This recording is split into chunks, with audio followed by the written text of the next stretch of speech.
کراچی سے آپ کو بتا رہے ہیں انٹرنیشنل ہیومن رائٹس کونسل کے executive member, world senior pattern Asia اور انٹرنیشنل میڈیا کونسل کے صدر اور دیگر صحافیوں سے ملاقات ہوئی ہے۔ اس حوالے سے مزید تفصیلات جانتے ہیں کراچی سے ہمارے نمائندے جاوید محمود آرائی سے۔ جی جاوید، کیا تفصیلات ہیں آپ کے پاس، بتائیے گا۔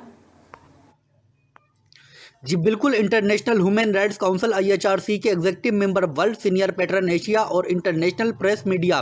کونسل کے صدر ڈاکٹر ذاکر حسین عادل سے روزنامہ مٹی کی دیوار اخبار کے چیف ایڈیٹر، ویب چینل کے CEO محمد فہیم قریشی، روزنامہ K92 اخبار کے چیف ایڈیٹر، ویب چینل کے CEO محمد آصف اکرم، روزنامہ مٹی کی دیوار کے چیف کرائم رپورٹر احسن خان، کرائم رپورٹر محمد فرحان قریشی نے دیگر صحافیوں کے ہمراہ ملاقات کر کے ڈاکٹر ذاکر حسین عادل کو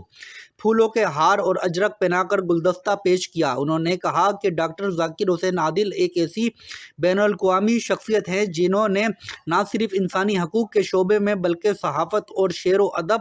کے شعبے میں بھی منفرد اور مؤثر جدوجہد کر کے پاکستان اور ایشیا سمیت پوری دنیا میں اپنی شناخت کرائی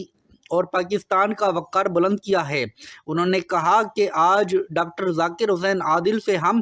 سب کی ملاقات ہم سب کے لیے ایک بڑا اعزاز ہے اور ہمیں توقع ہے کہ ڈاکٹر ذاکر حسین عادل آئندہ ہماری سرپرستی فرمائیں گے۔ ملاقات کے موقع پر IHRC کے میڈیا سرکل کے نمائندگان قدیر شاہ، جاوید محمود آرائی، ہینا مشتاق، غلام عباس بھی موجود تھے۔ آخر میں ڈاکٹر ذاکر حسین عادل نے اپنے تاثرات پیش کرتے ہوئے کہا کہ روزنامہ مٹی کی دیوار اور روزنامہ K92 ایسے اخبارات ہیں جنہوں نے بہت کم عرصے میں اپنی پہچان بنائی ہے، جس پر میں محمد آصف اکرم، محمد فہیم قریشی، ہینا مشتاق اور ان کی ٹیم کو مبارکباد پیش کرتا ہوں۔ جی